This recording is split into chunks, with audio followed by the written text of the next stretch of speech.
Hey everyone, welcome back to Lisa Between the Lines.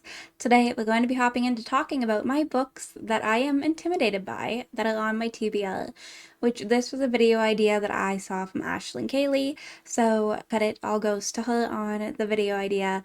But starting off, I think I've got a few different books on my list. So the first one, I'm going to have to pop little pictures up on the screen over here or something because most of them are on my Kindle and I don't currently have my Kindle with me for once.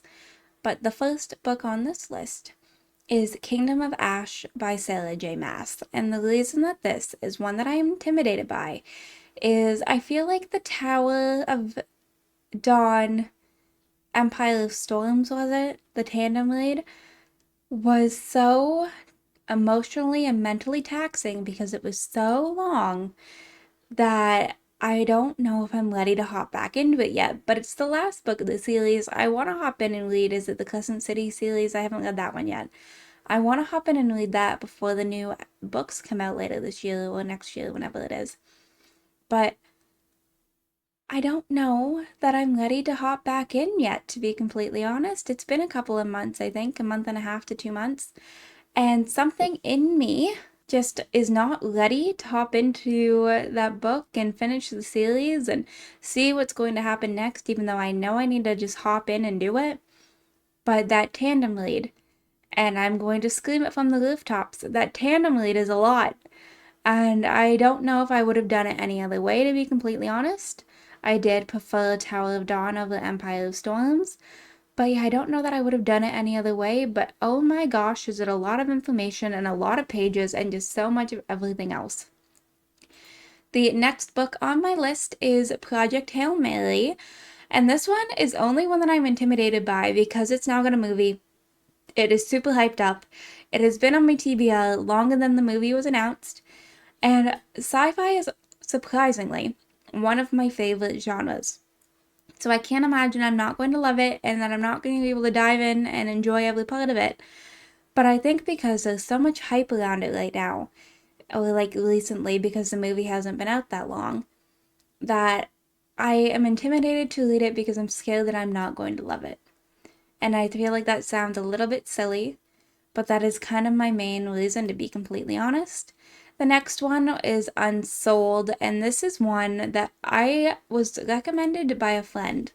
And the reason I'm intimidated to read this is because if you like Google it and you look it up on Goodreads, you are not getting a whole lot of information. So it's Unsold by Will White. And what it says, because I just pulled it up, is sacred artists follow 1,000 paths to power, using their souls to control the forces of the natural world. Lyndon is unsold, forbidden to learn the sacred arts of his clan. When faced with a looming fate he cannot ignore, he must defy his family's rules and forge his own path. And I think that is half the reason why I'm intimidated to hop in and read this is because I feel like that doesn't give me any information at all about what I'm hopping into, what I'm expecting. And for me, who likes to plan things out when I'm a mood reader, that is not entirely something that paints me a picture of, okay, what kind of mood do I need to be in to be able to hop into this book? So the next two on this list, Blood Over Brighthaven and The Will of Many, and these are two books that are incredibly popular. And my reasoning for being intimidated by these books is because they both have comparison to one of my favorite series of all time, which is Red Rising by Pierce Brown. And I feel like because I know that there's comparison to Red Rising, my brain is going on well, what if it's not as good as Red Rising, even though so many people compare it? What if I don't like it? And then it kind of changes my whole perception and this and that, which it's not going to. Nothing can ever change my perception on Red Rising. It is by far one of my favorite series that I've ever read, and I hold it near and dear to my heart. But I think just knowing that these books have a comparison to one of my favorite series kind of is like, I don't know, kind of makes me think about it and step back and be like, do I want to read something that's compared to my favorite series? Or is it because it's up compared to my favorite series that I need to go ahead and hop in and read it? So eventually I do plan on reading both of these. I've heard mixed things on Blood Over Blyhaven. Some people love it, some people don't. It's one of those books. But that's kind of why I'm intimidated to hop in and read both of those.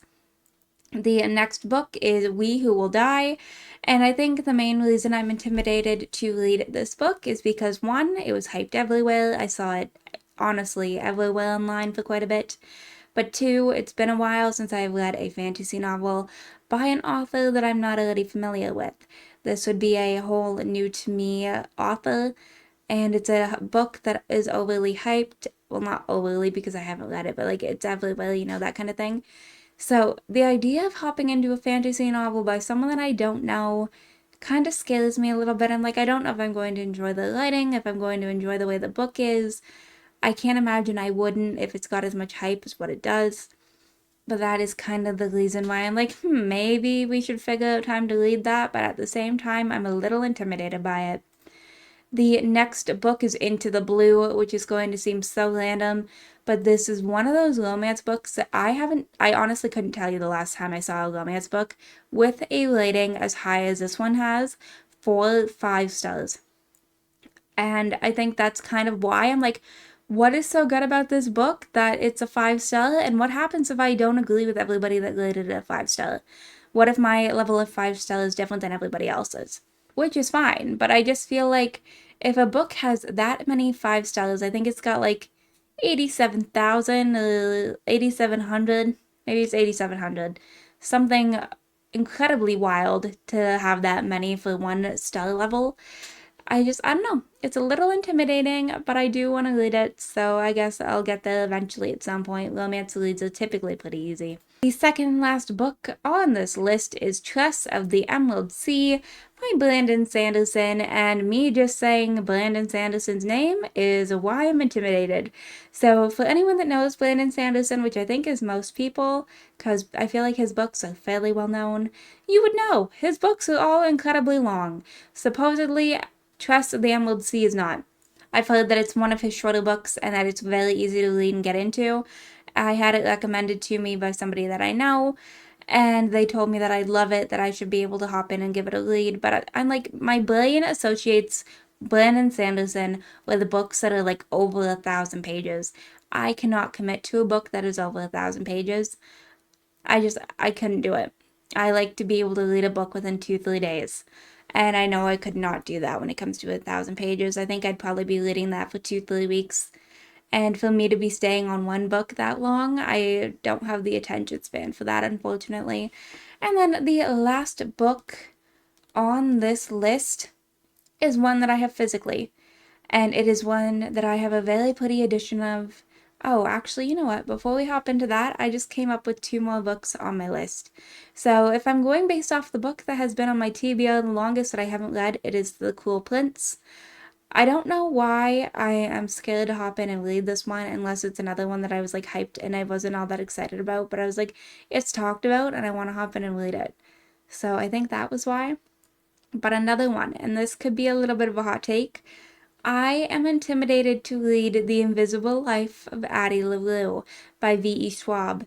And the reasoning being is I read Burial Bones in the Midnight Soil by V.E. Schwab, and I didn't like it. I know that it was one that was overly praised online. I gave it, I think, a 2 star, and even that was being a little bit, I was being nice when I gave it a 2 star. It was probably one of the worst books that I have ever read, which surprises me because I know that V.E. Schwab has such a high reputation and so many people love their books, and that so many people love The Invisible Life of Addie LaRue.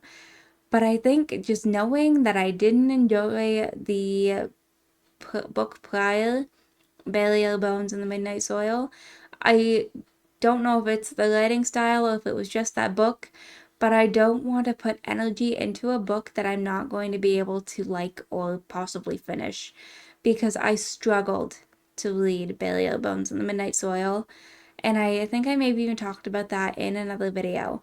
But it was one that was just so taxing, and I was counting down the moments until I was done, and I don't do that with a book very often. I just couldn't get into it. I wish that I could, but I struggled.